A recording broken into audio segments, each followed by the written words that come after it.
Hello everyone, sorry I'm a little bit late, but welcome to Pros and Cons Live. I had a lot of graphics and little bits to do that weren't quite working and some technical issues. But anyway, look, the reason why we're here, the reason why we're doing this Pros and Cons is we've allowed the time to settle slightly. We can sit on it for 12 hours or whatever it's been since that absolute abysmal of a display last night from Manchester United.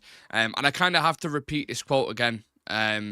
From saying that came out of his mouth. I think it was either before the Burnley game or after the Burnley game, where he says, we are one of the most dynamic and entertaining teams in the league at this moment. We are creating loads of chance by playing good football.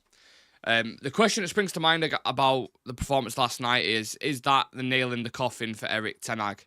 Is that the Watford game, what it was for Ole?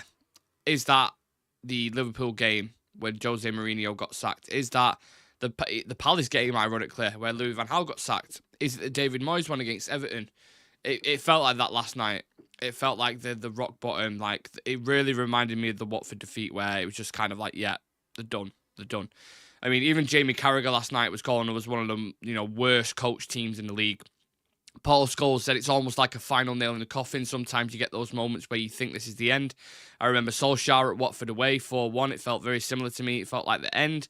Michael Owen said, at some point, you've got to make a decision on ten Hag. They're going to get absolutely hammered by Man City in the FA Cup final. They're going to get annihilated. Arsenal will smash them to bits at Old Trafford. Newcastle will probably beat them. And I wouldn't even fancy them going to Brighton either. They might not get anything out of the rest of the season.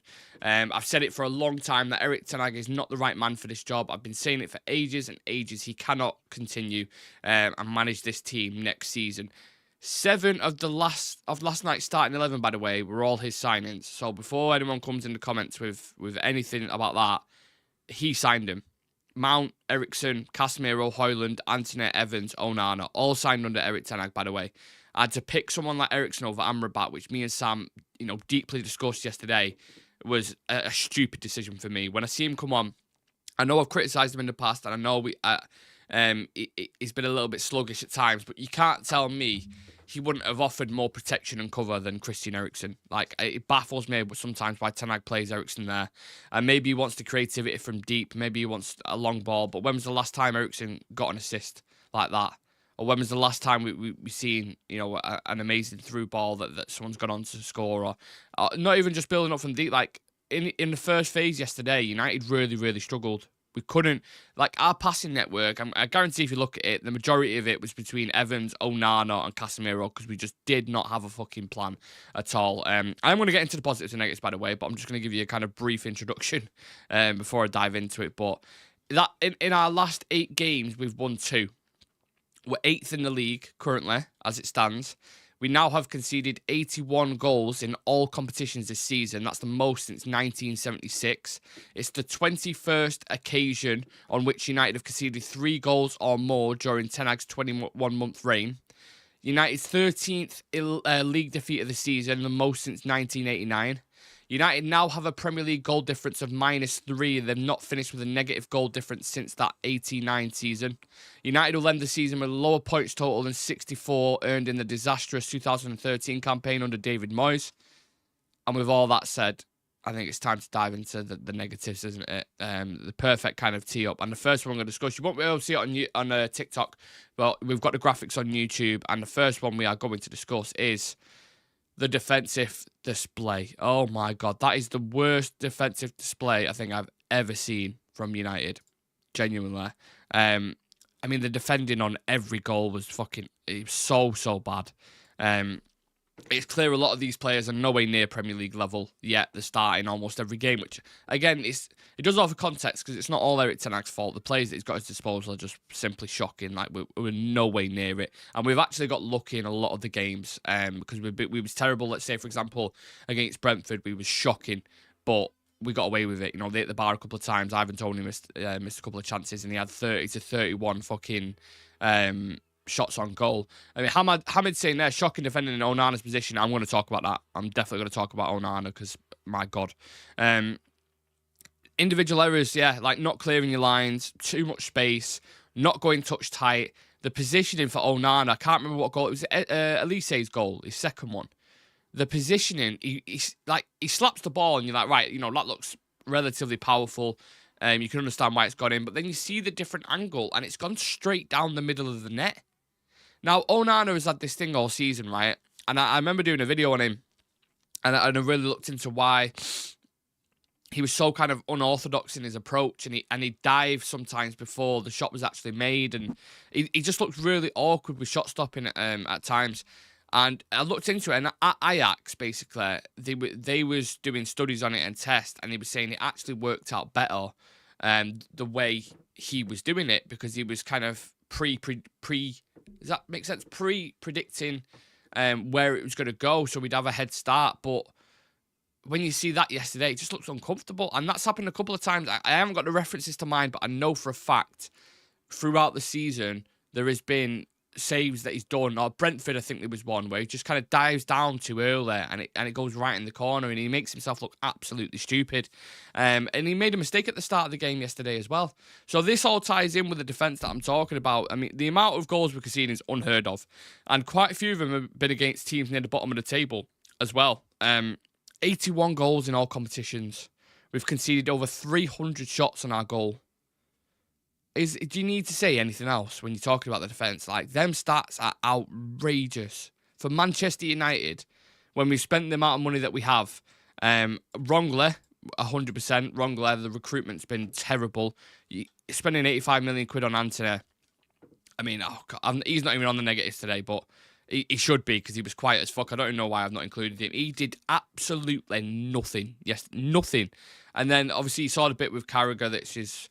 where he's talking about him, he's kind of whispering to Mason Mount and saying stuff. It's like, mate, you've not got a leg to stand on. Brother, you have not got a leg to stand on. You've been terrible for a long, long time now. So, yeah, defence it was one of the worst things I've seen last night. Next up, speaking about recruitment and poor signings, you all know who I'm going to go for. Casemiro is done. He is done. I've said this many times before. It's nothing new. It's not like it's a revelation, but this guy is done at the highest level. If anyone needs any more evidence to suggest, or if you have any evidence to suggest otherwise, please do provide it. I don't even think a Saudi team would take him now. That's how bad it's got. I think Saudi will probably be looking at it and going, he's a big name. He's won these trophies. Is he going to improve our team playing like that? He has had one of the biggest fall-offs I've ever seen. And the fact that we spent 60 million quid on him when we first signed him, which raised a lot of eyebrows, people were questioning it, but at the same time, we was backing it and saying, you know, this is an elite defensive midfielder from Real Madrid. You know, they don't come around very often, and we'd been chasing De Jong for 12 weeks, and people looked at it, was like, you know what? You saw him in the first season, fantastic. Took a while to get to his stride, but when he did, one of the players of the season. This year, he's been one of the worst players of the season, if not the worst player of the season. The physical duels, the reading of the game, the mistakes he's made, the lack of pace, his confusing decisions at times. I'm just like, I thought, it's so bad. He's so bad. And it makes you think, like, why not even fucking start Amrabat? I mentioned about Eriksen being off the pitch. I mean, why not start Amrabat as centre-back? You know? I know Amrabat's slow, but and that's another one. Why bring him in if you're not going to use him? You know, have you watched him train and thought, oh shit, maybe we shouldn't have brought him in on loan? Like, what's the crack? What's the situation? Beanie says Fred helped him massively last season with Fred work rate around him. Amrabat had to start in front of that back line last night, 100%. 100%. We never thought we'd be sat here, did we, saying, you know, I think we're going to miss Fred when he's gone. But my God, you look at Eriksen performing that midfield yesterday and bring him back. Fuck me, bring him back. It's really sad to see a great of the game go out like this with Casemiro, a guy who's, you know, prestige when it comes to football. Was a part of one of the best midfields generation with Modric and Kroos. And he's just, he looks so bad at the minute. I've never seen a drop-off like it. I've really not. So, yeah, Casemiro's in the negatives, which most people, like I said, would have guessed. Next up, Aaron Wan-Bissaka, the left-back experiment has got to finish. It's got to finish. Now, obviously, he's a makeshift left-back because we don't have any there, so I get, like, you know, the Lindelof experiment definitely didn't work, but he's injured anyway, so we couldn't even slot in there. We tried Amrabat there a couple of times, didn't work. But I'm talking Wan-Bissaka being used as a makeshift left-back has not even worked slightly. The angles in which he plays the game and reliance on his right foot, because he isn't left-footed at all, he significantly struggles on the left-hand side, and we get no progression whatsoever, and Garnacho gets no support. The dynamics in and out of possession as well are significantly affected. I've seen Dalot perform as a left-back. He's done well against, like, Saka at Arsenal, for example. He's done really well there. Why not put Dalot back on that left-hand side and keep Wan-Bissaka? Because at least you get the best of both then, almost. Do you know what I mean? So, it just doesn't make sense to me. It's a dead position if you're going to keep Wan-Bissaka there. Does anyone else agree with that, by the way, or do you disagree with me? Should you bring Dalot over to that left-hand side and put Aaron Wan-Bissaka on that right?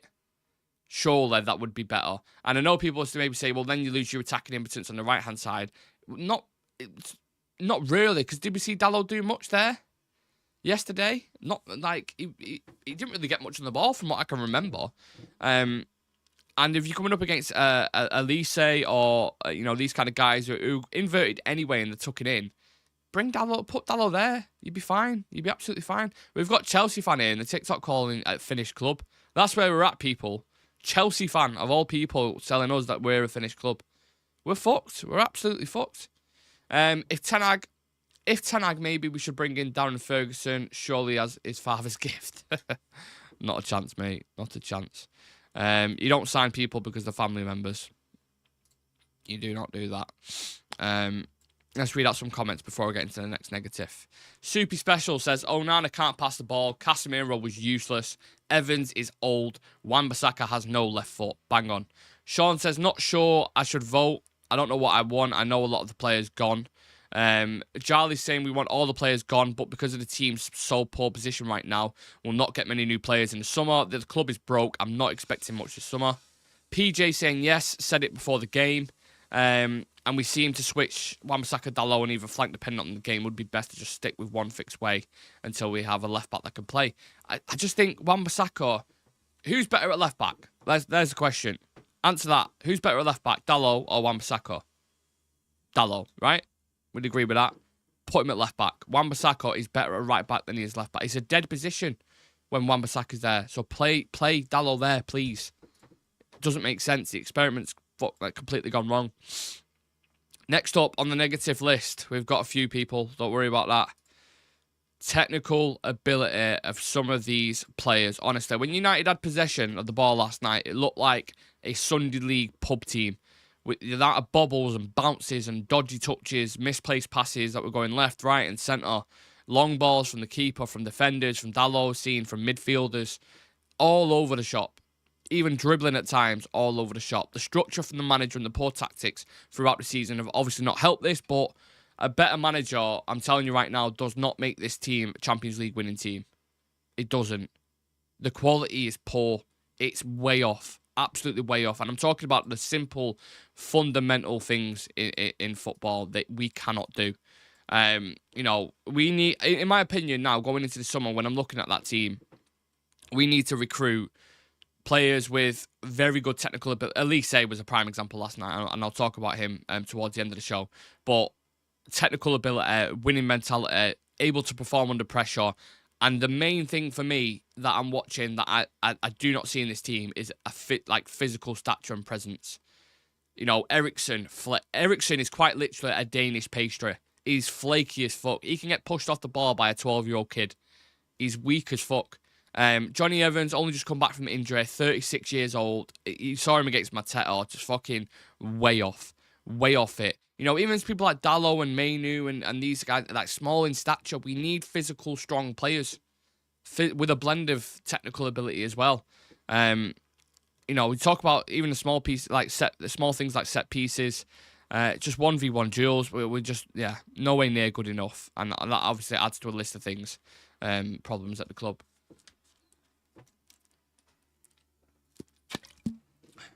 Well, when you spend huge money on shit like Wan-Bissaka, I don't think any Prem players actively want to join United at this stage. I wouldn't blame him. I said that yesterday. How are you going to convince Elise, who Ornstein has put out there as a tweet before saying he wants to go to a club with Champions League football? How are you going to sit there as United, looking at that team at the minute and going, Michael, fancy it? Now, wages would probably be the significant factor why a player would move.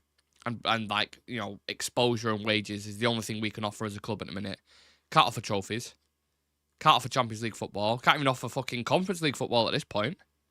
So what better has he got? Palace, at least there's a project there. There's a route. The new manager looks good. They've got young players there. What can we offer him, really? Just a pull of United. That's it. That's it. And this kind of falls into one of my last negatives that I want to talk about. If I can find, let me get it. Oh, there it is. Convince us, Eric. Convince us, please. Ten Hag is sinking at the minute. We have another manager who's struggling to swim. He's probably 6th or 7th on the list. The question is, can anybody look past these results and performances and see a genuine future with this man? Anyone in the chat right now, please drop a comment in. Would Tuchel or Mourinho flourish under this Ineos regime? Do you go with another squad builder? What are Ineos and co thinking? Because are they just thinking, oh, this is all exterior reasons, or we understand because of the squad that's on the pitch? Or are they still watching that and they're thinking, no, completely unacceptable? I would love to speak to it. I'd love to sit down and go, how do you see the future of the club? What are we looking at? Do you want to get rid of the manager? What style do you want to implement? A lot of question marks going into the summer. A lot of question marks going into the summer. Put Hamas in. How can it be worse? Yeah, another great shout for that in regards to Wan-Bissaka. Put Harry Hamas in there. Academy prospect. Maybe bring Darmian back. I'm not even in the mood, Sean. I'm not even in the mood to speak about Darmian. A better manager could improve the same players by 30%. I'm not sure. I'm not sure you can get more out of them players. I mean, maybe a different manager would set them up in a more pragmatic fashion, go for more kind of clean sheet, the Van Gaal style or Mourinho style. Maybe they could do that, and maybe fans would appreciate that more. But I think the level of the team's so low. It's it's difficult to get a tune out of these players, and we've seen it before. And they're knackered. They're absolutely knackered. One season with no Europe, no excuse now not to get rid of 70% of this squad. I think that's a good point, because obviously there's going to be a lot less fixtures if we're not in Europe. So, your squad doesn't have to be as deep in that sense. But then you look at the injuries we've had this season, it's like, I'm not sure. The midfield and attack hasn't clicked all season. It's not about defence anymore. It's not about defence. Did you watch the defence last night? That was the worst thing about, in my opinion, that was the worst thing about the game. That back four was all over the place. That front, Mateta, Eze, and Elise mauled us at the back. Absolutely. And obviously the midfield didn't help that, because you look at the first goal, there's no one within fucking 30 yards of the player. Grayson, I'm still giving him till Christmas. I want to see what Ineos do, like selling and buying players. Soupy Special says he's gone, no doubt. Optics look bad if we sack him before the FA Cup. I don't think they're going to make a decision now. I think they're just going to wait it out. Like, we've got 2-3 games towards the end of the season, and we've got an FA Cup final. They're going to wait for that, and then ultimately, I think they're going to pull the trigger. But it's going to be expensive as well to get rid of him. It's going to be expensive. It's going to cost 10-15 million quid. And then you have to bring in a new manager that's going to cost a bit of money, and then you have to sign a load of new players. And then we're back again, 2-3 years, reset. And it's like you're telling the fans to have patience and believe in the project and sit with it. And we're here again, unfortunately. Just before I dive into the couple of positives that we have, and that was a stretch trying to get any kind of positives. We're currently on 4,973 subscribers. So if you're watching on TikTok or if you're watching on YouTube and you haven't hit that subscribe button yet, you guys know as well as anybody else that it helps the channel. It's significant. And 5K would be a huge kind of milestone for us. So if there is anyone in the TikTok who likes football content, who likes 2 lives every single day, we've got Jay Motti on from Stretford Paddock tonight. We have guests on a frequent basis. I might just drop the tier list as well for viewers as well. Depending, if we can hit 5K today, I'll drop the tier list for public, because we put it out for the members yesterday, I think it was, yesterday afternoon, so they could get early access. But we'll drop the tier list today if we hit 5K. So yeah, and that is based on the summer 2024, what players should leave Manchester United in tier list category. So if you want that, then let's try hit 5K by the end of today, and that'll be absolutely amazing. I've got a feeling we'll do it. We've got Jay on tonight as well, who's a legend. So yeah, that should be interesting. What's the point of commenting here if you don't read? I do read them, but I've got 2 chats to go to. I bounce back and forth. So if I miss one, it is what it is. Who will you get to come to Sinking Ship this time then? Honestly, I don't know. I don't know who don't have a clue who Ineos are looking at. We've seen links with people like Southgate, but my God, I don't know why you sell that to United fans. That doesn't. That is not the captain you want steering the ship. It's just in my personal opinion. Out of everyone that's available, do you know what? I saw reports about Mourinho. In fact, I'll discuss Mourinho towards the end because that's more of a news story. I'll talk about Mourinho at the end because I think that's interesting. But Tuchel's the one that I'm like, maybe. For what we need, I feel we need a bit of German steel in that sense. So, yeah. Right, let's talk about the couple of positives then. Again, I don't think they're going to surprise many people. And it's not even really a positive for us. It's more positive for Crystal Palace. But Michael Elise, go and get that player. I've seen enough of him now. I'm like, I wasn't fully convinced early on in the season. But I hadn't watched him as closely as I did last night. Him and Mount I was watching individually, more to the point than the actual teams because the game was just abysmal. But probably player of the match, scored 2 really good goals. Gives you everything Anthony doesn't. You know, because Anthony, like I mentioned before, did fuck all in that game. Dribbling, technically sound, intelligent, great shot on him, creative player. I really like him. I know he's had a couple of injuries, and I know he struggled with certain things, but I really like the look of the player. I think he's good. And it's just a shame he's balled out against us, and that was the reason why we got to see such a showcase. But he's like, it's mad thinking it that Anthony cost 85 million quid when you look at a player like Elise. Has he come up for the academy, Elise, at Palace? Or have they like kind of picked him up for like a little shrewd 5-10 million buy? Is that Dougie Freeman pulling the strings again there? Yeah, I'm not sure.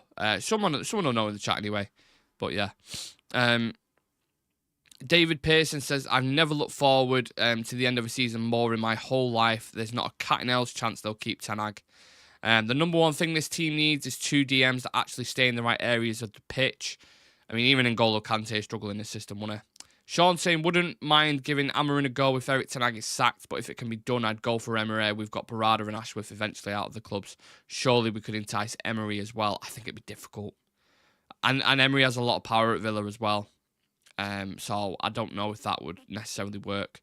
I think Ineos went a little bit of a yes man, to be honest. People forget that sick free kick Elise scored against David De Gea and other plus signings. Yeah, he's amazing at set pieces. We paid too much to Palace for Wan-Bissaka. He can't even play football. Yeah. Everyone goes on about his defensive qualities, but I mean, come on. He's not great on the ball at all, is he? He come from QPR. Oh, interesting. How much did they sign him from QPR then? Let's have a look.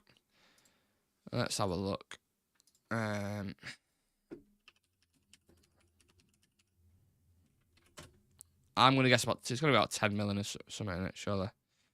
Where is it? Surely you can have a look. Well, Reading. Oh, it's Reading apparently. 15 million.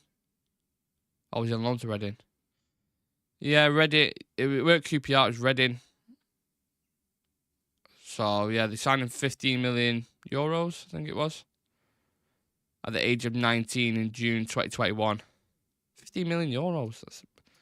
That's what I'm saying. That's the kind of signings you need. That's why bringing in Dan Ashworth and Omar Barada and these guys, you want to find these gems rather than just paying the fucking big bucks for it each time, like 90 million quid.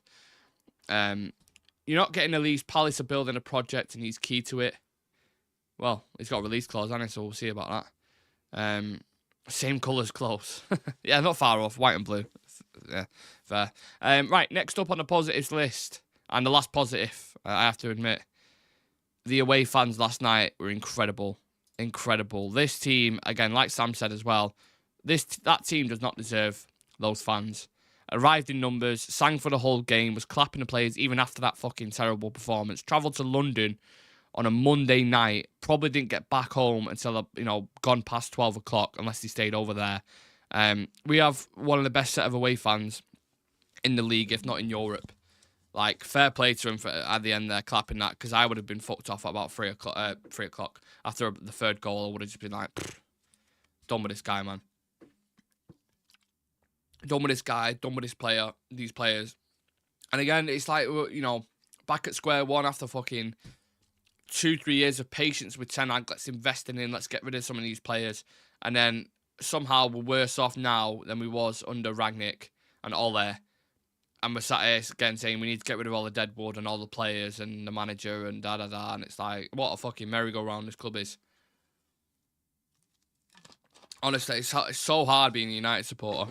And people who are fans of, like, let's say, championship clubs or whatever will sit there and say, what are you talking about? You spent all this money and blah, blah, blah. And I get it. I understand it. It sounds ridiculous. Let's say if you're a Reading fan, for example, you'd sit there and say, well, you're lucky to support United and whatever. You know, I live down the road from Old Trafford. I didn't choose United. United chose me in that sense. But it is a merry-go-round. You look at the last decade, it's just been the same shit every year. You know, we have one good year, second year, we completely drop off. So, yeah, I don't know where we go with this. I really don't. People, already read that out. Why would Emery come? Villa is more stable. I agree. He came from Reading. Eze was QPR, apparently. Ah, right, okay. Well, thank you for clearing that up. Right, the last news bit that we'll discuss then is Jose Mourinho, because this morning, a lot of news coming out. I think Samuel Luckhurst put it up. We've put it on the news ticker on YouTube that you can see there. Jose Mourinho would love to manage Man United again, but the club does not want to reappoint him. Mourinho was told confidants he would walk to Manchester to manage United again. That's coming from Samuel Luckhurst at the MEN. Obviously, with Samuel Luckhurst, he only ever puts kind of negative stuff or something that's crushing on the manager. But Jose Mourinho has said. Now, I remember how it ended under Mourinho. Wasn't great. Very toxic, very negative. But I think if you look back at everything he said at the time, he was spot on. I think most United fans would probably agree with that. Is he past his best? Is he a little bit dinosaur in his approach with his tactics? I don't know. You know, you look at his past couple of jobs, Roma and Spurs, it's a little bit like, has he still got that pull? Has he still got that kind of nous to win trophies and stuff? I certainly think if it was a final, he's one of the first managers on the list that I'd have. But again, it's how much power would you want? Would he clash with Ineos? How do you sell that to fans again? I don't know. I'm not sure about it. But this might be controversial and people might say you're stupid for saying this, and that's fine. I'd at least have a conversation. And I'll leave that at that. Yeah. What do you lot think? Rebuild in the summer without Ten Hag, says Alexander Cortels. The Don says, unless players are sold in masses this summer, changing the manager means nothing. Spot on, the Don. Comment of the day. Can we pin that? Well, let's pin that. Yeah. Comment of the day. I'd take Jose only if he has nothing to do with the style of tactics, using more as a manager, disciplinary and motivator standards with a modern coaching setup around him. I think it's interesting. That's all I'm saying. I'm not definitely shutting the door on it, but I get why people wouldn't want him back. Completely understand. Just before I head off, please do hit that subscribe button. We're 27 of 5,000. Hit the like button as well for us if you haven't done already. We're going to be live with Jay Motti from Stretford Paddock tonight at around 6:30, I believe it is. And you know what? I'm just going to drop the tier list anyway at 3 o'clock for you people. So make sure you keep an eye out for that. That is players in the summer who should leave, red, yellow, green categories. Orange, I think, as well. There's like 5 categories. It's about an 18-minute video or 15-minute video, I think, actually. And we'll drop that at 3 o'clock for you people, just because you're legends. And I appreciate you tuning into the show every day. So I shall leave it at that. Make sure you check the tier list out when it drops, and we'll see you later on for the live with Jay as well, because we can't wait to pick his brain. It's going to be an interesting show. Take care, everyone. Thank you to the people in the TikTok and the community. Drop us a follow if you haven't done already, and I'll see you guys in the next one. Take it easy.